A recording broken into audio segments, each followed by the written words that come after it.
సంకల్పం ముందు వైకల్యం ఎంత, దృఢ చిత్తం ముందు దురదృష్టం ఎంత, ఎదురీత ముందు విధి రాత ఎంత.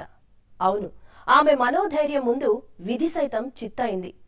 అక్షర సేద్యం ముందు అంగవైకల్యం పరారైంది. ఆమె రాతను బ్రహ్మ తోచినట్లుగా రాస్తే తనకు నచ్చినట్టుగా విధి రాతనే ఆమె మార్చుకుంది. ఆమె సాహిత్య జ్ఞానాన్ని దర్శించిన దైవాలే తలదించాయి.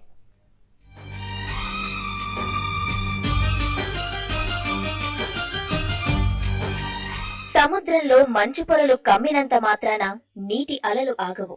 ఉదయిస్తున్న సూర్యుడికి మబ్బులు అడ్డం వచ్చినంత మాత్రాన కిరణాలు ఆగవు. నా రూపాన్ని వైకల్యం చుట్టుకున్నంత మాత్రాన నాలోని సాహిత్య కళ ఆగదు. అవును, సాహిత్యానికి వైకల్యం అడ్డు కాదని నిరూపిస్తోంది కరీంనగర్ జిల్లా సిరిసిల్లకు చెందిన రాజేశ్వరి. సాహిత్య కళతో అక్షర సేద్యం చేస్తూ అంగవైకల్యాన్ని జయిస్తోంది.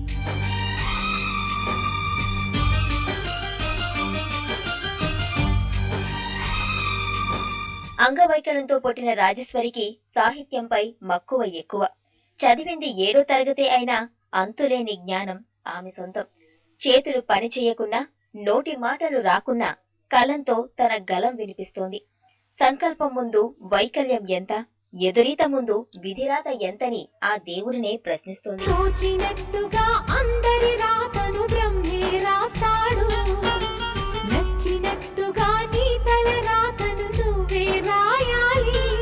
రాజేశ్వరి రాసిన కవితలు చూసి సినీ గేయ రచయిత సుద్దాల అశోక్ తేజ మురిసిపోయారు.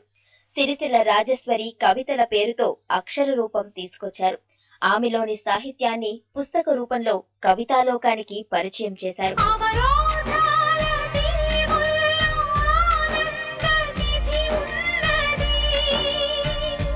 రాష్ట్ర స్థాయిలో ప్రతి ఏడు అందించే సుద్దాల హనుమంతు జానకమ్మ పురస్కారాన్ని ఈసారి రాజేశ్వరి అందుకోబోతోంది. రవీంద్ర భారతి వేదికగా సుద్దాల ఫౌండేషన్ రాజేశ్వరిని ఘనంగా సత్కరించనుంది. అంగవైకల్యంగా పుట్టింది. ఇంతవరకు గవర్నమెంట్ పరంగా మాకు ఎలాంటి సహకారాలు ఏమి అందలేదు. వాళ్ళతో రాసిన దాన్ని గుర్తించి సుద్దాల అశోక్ తేజ గారు మా ఇంటికి వచ్చి బుక్ ముద్రించిండు. రుణపడి ఉంటాం ఆయనకు.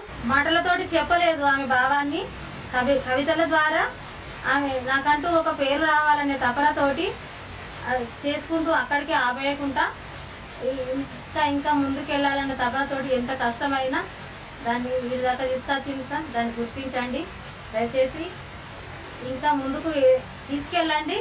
ఆత్మవిశ్వాసంతో అంగవైకల్యాన్ని జయించిన రాజేశ్వరి నిజంగా అందరికీ ఆదర్శం.